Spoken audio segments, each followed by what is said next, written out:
What's up, Weekend Warriors? It is going into week 6, Thursday night, and I am dressed for the occasion.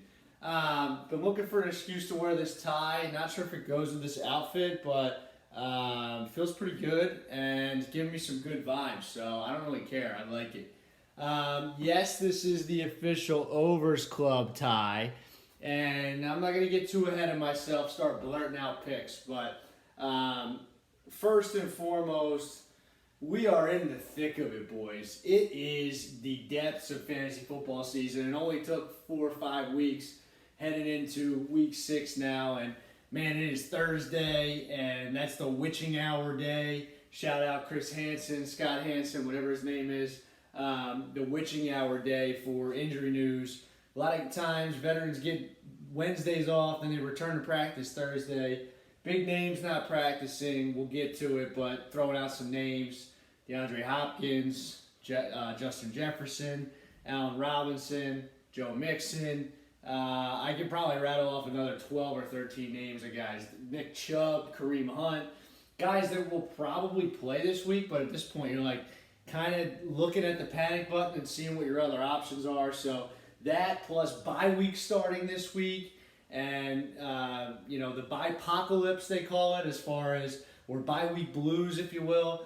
Teams are starting to stack their acorns, and, if you have some injuries, Pearson, and injuries, COVID, bye weeks, it's starting to hit.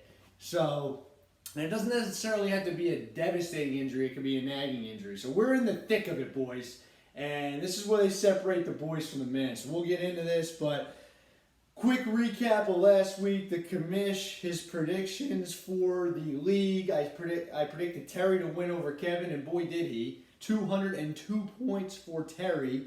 $25 winner, high score of the week. Terry, great job. After I called him out, I was like, he's high in the standings, doesn't have a lot of points. He said, shut up, Ty, and scored 202 points. So shout out to Terry with that one. I predicted that correctly. I said Brett was going to beat Chris. No! Brett came on the show. Chris said, not today. Undertaker meme. Team Shit Brown. Chris is back in it. We'll talk about that in a little bit. Otley over Valone, That did happen. Dean over Jake. Jake pulled the upset over Dean, so I was wrong about that. And then myself over Pearson, of course. That was a layup, as they say. 3-2 on the week. Total record 14-11 with my picks. Now the bad side. Turnersville Sportsbook doing good in the fantasy world. Not so good in the NFL. 3-7 on the year. I am 0-4 in my last Thursday Night Football picks. I have not won since week 1, which brings my total record for the year. I did get the Bills-Chiefs over 56.5. There was 58 points in that game, so I went 1-1 last week. 3-7 on the season. Not good. Not good at all. But haven't won since week 1 on an NFL pick on Thursday Night Football. Coincidentally, the Buccaneers played that game, and I had the over, and I won this Overs Club tie. See that? Get a little zoom. Get a zoom in on that. So I'm taking the over tonight. 52.5. Buccaneers can't stop anybody. The Eagles certainly can't stop anybody. My fantasy team on the line tonight: Brady, Godwin, some others I know: Evans, Antonio Brown, Fournette. Jakey has Fournette. Some Eagles, you got Hurts thrown out there. You got Devonta Smith thrown out there. I think somebody's even starting Miles Sanders. He's got some prescription medicine he's on. So, in any event, I'm going the over. That's my official Thursday night pick. It's 52.5 as of this recording. That's the number I'm locking in on.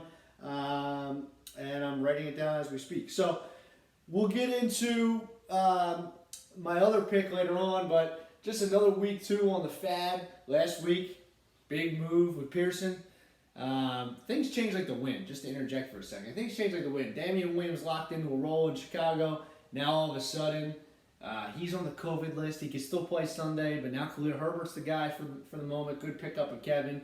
But Brett picks up Darrell Williams for $53. Is it a good move? I don't think any of us know. As I said, things change day to day in fantasy, but he's going to be the guy in Kansas City, at least the lead guy. So more fab. And he also got Mr. Tony, Kadarius Toney, he's like the new hotness. Now all of a sudden Shepard's coming back, Slayton's coming back. I still like Tony personally, but is he going to have as good a game with some of those guys back? So, but let's jump into the matchups. There's some really good matchups this week. The standings, though, just to mention briefly, for the 1-4, 2-3 teams, you love to see 3-2 teams in the top 4. A lot of parity. Nobody undefeated, nobody winless. So in this league, top 4 teams make it. You can sneak back in. If you have one win, especially if you have one win like Chris, who has more points scored than a lot of teams on the year. He has more points than me. He has more than Terry, who are both ahead of him. So if you get yourself in a tiebreaker situation, you're really one game less back than you really are. So, but a huge week matchup-wise for some teams, and we're going to jump into it. I'm going to go in order of what I think as far as level of evenness or level of battles. And that's going to make me start with Can You Dig It versus Balls Deep. Pearson's got a rain cloud over his head. He's 1-4. He's got the least points scored on the season by like 60. And everybody on his starting lineup right now is either sick or injured. We were talking about it earlier. Lost Russell Wilson. He has Kamara on bye, Clyde Edwards-Helaire on IR, Damian Williams, who he just spent some dough on, COVID-less, Logan Thomas on IR, which puts some guys like Jamal Williams, who also did not practice today because of an illness, and Miles Sanders, who has been very bad, into his lineup. So not looking good for Pearson. Doesn't look like he's going to get any better this week. And going over to Jake's team, a team that a lot of us didn't think was very good, all of a sudden James Robinson's a 10 back. Gaskin's catching the ball again. He could be relevant. Jacksonville this week. Fournette's the lead guy in Tampa Bay. So, okay, his running backs are good. Devontae Adams has Diggs as number 2, who really hasn't done much this year. Jake's team's on the rise. I know, by the way, Lamar Jackson, holy cow, he's the number 4 fantasy quarterback after a slow start, 46 points last week. Jake's on the rise, has a fortunate schedule break this week playing Pearson. I'm going Jake over Pearson here in week 6. Next matchup, which I think has some potential, is Keenan and L versus Vallone. Teabag ya. And Vallone, Brett was on the pod saying Vallone, doesn't really have many words for him, just needs to get healthy. Well, he is getting healthier. Edmonds back, from last week after he was iffy. Higgins back now, playing Detroit. But Barkley's injured. And DeAndre Hopkins is sick. And Chris Carson's questionable. And then you got Devontae Booker in your lineup. It was a good pickup by Vallone, by the way. He spent $0 on Booker the week before. Would have gone for a high dollar amount this week. So Vallone could totally win this game. Dak at New England is his quarterback. Not a great start. Flip the script. Brett's team, we've said it's pretty consistent, coming off a loss last week. Spent up for Darrell Williams. He said, I need wins now. I respect that. Although we did make fun of Pearson's for spending $50 on a running back, then he did the same thing. So that's a little odd. But in any event, his lineup this week, Stafford at home against the Giants. Najee Harris has been good. Zeke has been good. Zeke, Brett was scared about him. He's the number 3 running back on the season. He's getting the ball a ton. Some question marks. Lockett with Geno Smith. That concerns me. Tony, we talked about. I think Waller he's been quiet the last couple weeks. I think he'll have a bounce back week this week. So in any event, I'm taking Brett. Vallone needs this one bad. I just don't see it happening. He's going to need either Zach Ertz to have a huge night tonight, which was a sneaky pickup with Goddard out. McLaurin against Kansas City, another guy can go off. But if Hopkins doesn't play, that's going to be troublesome. I'm taking Brett in this game. Pearson and Ott is one of the 3 matchup of the weeks, runner-up. I'm going to give this one the bronze medal. Otley has righted the ship with a win last week. He leads the league in points scored and, had that tough loss in week 4, but he's back in good graces. Kev, 160-plus points last week with a loss. 2 juggernauts, 2 rivals here in week 6, and 2 good teams. Otley gets Dalvin Cook back, supposedly, presumably. He's back to practice. He should be good. Mike Williams has been an absolute star. And he's questionable this week, but should play. But this matchup is particularly interesting because these teams just traded with each other. Otley gets Kelsey against Washington, which is a smash play. However, Pearson's father, a.k.a. Kevin, gets Justin Jefferson and swaps him with Thielen. So Otley sporting Thielen, Kevin sporting Jefferson, and DeAndre Swift at home against Cincinnati with Jamal Williams banged up. I really like that matchup for Kevin. I was really surprised that Kev had Khalil Herbert for the Bears in his lineup before the news of Damian Williams. Now Damian Williams out just makes that play so much better. Herbert's playing out of his mind. He's got two Herberts, Justin Herbert and Khalil Herbert. He also got Knox in that trade, who 100 yards and a touchdown last week. What is going on?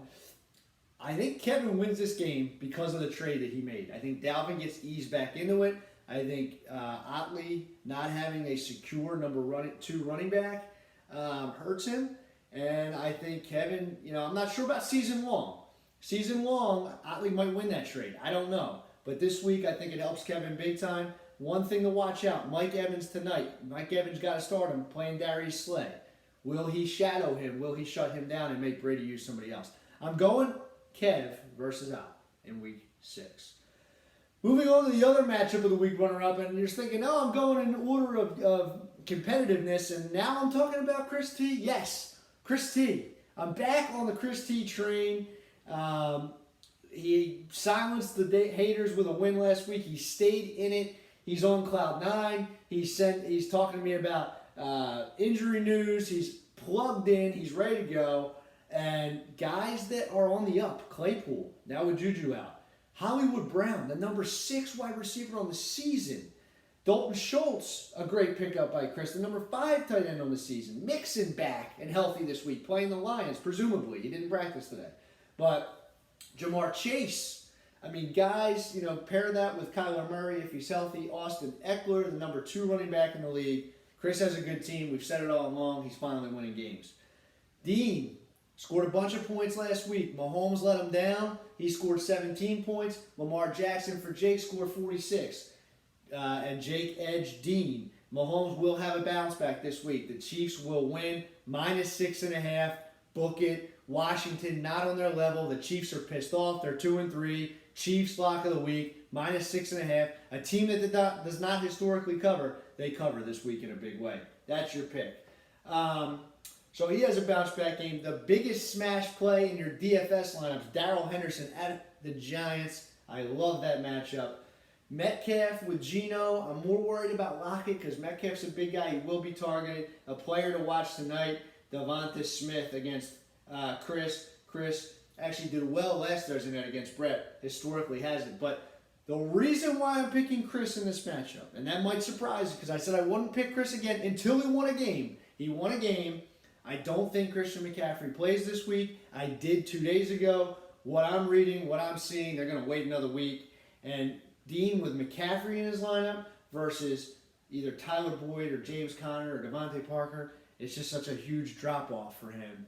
This is going to be a high-scoring matchup. Again, Chris, he's going to go up against somebody who scores a lot of points. I'm taking Chris to take down Dean in week 6.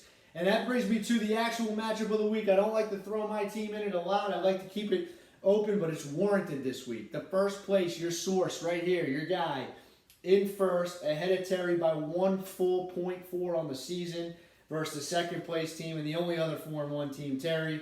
Terry's got a good team. He does have some bye week issues with Cordero Patterson on bye, but Jonathan Taylor at home against Houston. Josh Allen scares the hell out of me too.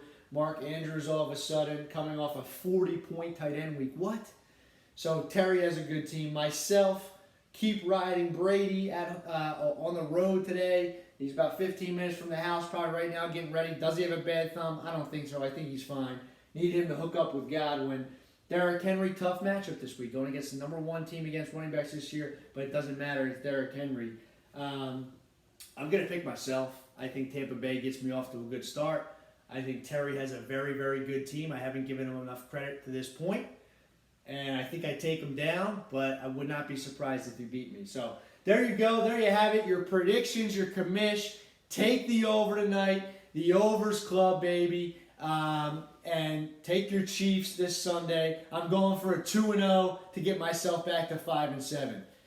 Good luck this week, boys. Watch the injuries. See you next week. Commish out.